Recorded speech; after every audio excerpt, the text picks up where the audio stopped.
Guys, it's been a minute. Welcome back to another episode of Love, Sex, Lies, and Realities. I've been AWOL because I have been on road trips for work, and that has kept me going for a bit. But now I am back, and today we are talking about why it's easy to get lost in relationships, why it's easy to get lost in lives journey, and why it's important to do these things I'm going to share today.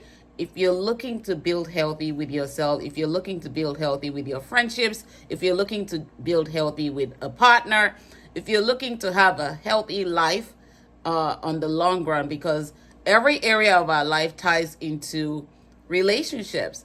And without having that relationship with yourself first, without establishing that healthy relationship with yourself first, and having this core values that I'm going to pick on today, you may not know why you're losing yourself, and you may find yourself going on and saying, hey, why do I keep meeting partners like this?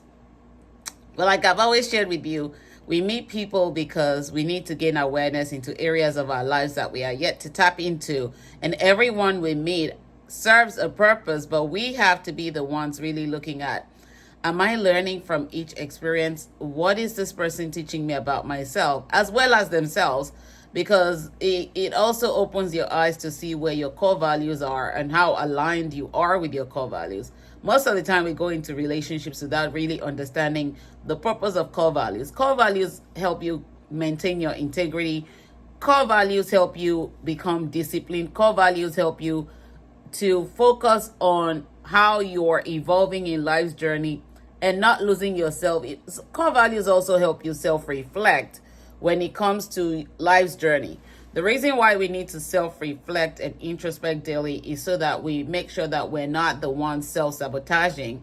We're not the ones getting into those relationships just to lose ourselves, but we're getting into those relationships to gain awareness into areas of our lives that we're yet to tap into. And the more we tap into those areas, the more we gain a conscious awareness of who we are, and the better we become in life, and the wiser we become, and the more resilient you become, because you're learning to discipline yourself. And self-discipline helps you with building resiliency and maintaining your integrity.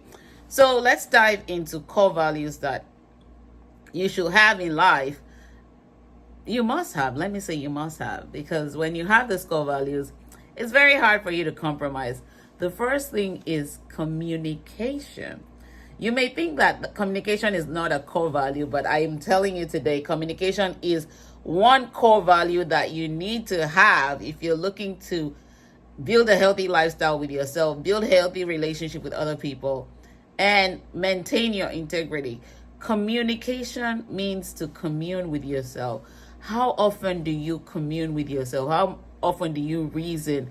How often do you evaluate your actions? How often do you speak life to yourself? How often do you self-reflect at the end of the day? Because when you're doing these things, it becomes very easy for you to say, I'm learning something about myself that I did not know. So this is how I'm going to communicate to myself.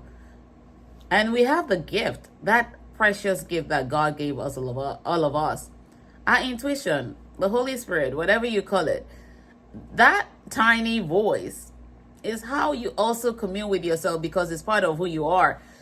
Like I've always shared with you guys, there are 4 parts of us: the body, the mind, the soul, and the spirit. The spirit and the soul are what allow you to communicate with yourself. And as you listen and tune in, you get guidance, you get directions, you get meaningful wisdom that you need to go on in life's journey. The second one is integrity. That's a core value you don't want to compromise, because your integrity keeps you intact and makes you not lose yourself. We find people losing their integrity when they start to lie, when they start to leave a fad, when they start to fake it to make it. And you don't want to lose your integrity. You want to keep your integrity, because your behavior may change. Your I don't know what's wrong with my tripod today. Your behavior may change, but it should never change your integrity, because your integrity grounds you. And so look at the core value integrity and ask yourself, do I truly have integrity?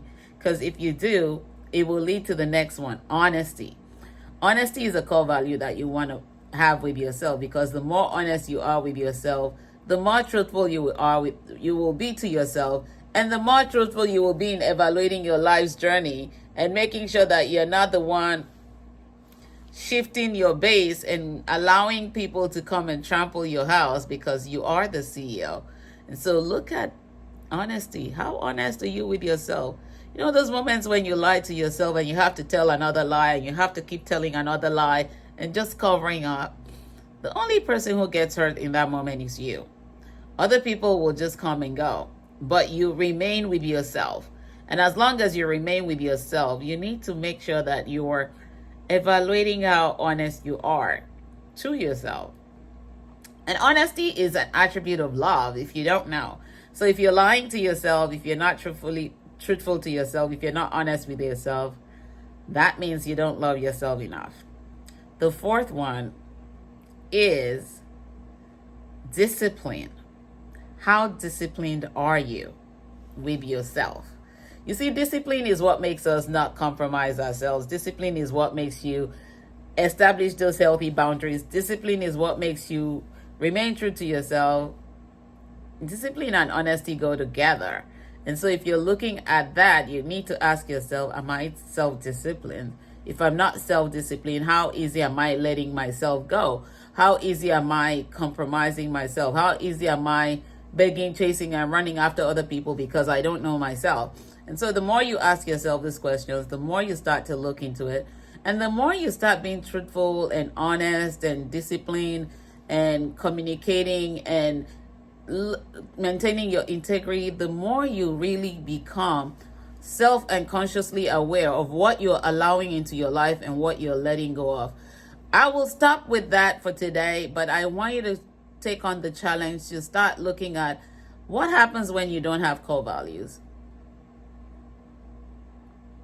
You get into relationships, but they're not based on your core values. You get into friendships, they're not based on your core values. You get into work environment, they're not based on your core values. Everything revolves around your core values. And if you're not valuing yourself, who else will value you? We show people how to value us. And if they don't see that we value ourselves, then they will treat us otherwise. So today, make sure you take the time to evaluate, self-reflect, and write down those core values that you believe apply to your life, and start making sure that you're staying true to them, because once you compromise your core values, you have compromised yourself. Let me say that again. Once you compromise your core values, you have compromised yourself. And no one can lead you to compromising yourself except you're willing to do so, because you're not self-disciplined. Remember to never stop loving while living. When you stop loving, you stop living. When you stop living, it means it's time to go back to the maker. But while you're still here, make sure that you establish core values, which are key to you maintaining your integrity, maintaining your self-esteem, maintaining your true self, and also using that as a yardstick to evaluate the people that you're allowing into your life, because you're what you allow and what you accept. And no one can keep you intact except you choose to do the work and make sure you're not losing yourself while you're still living. Until next time, you guys take good care. God bless. Bye-bye.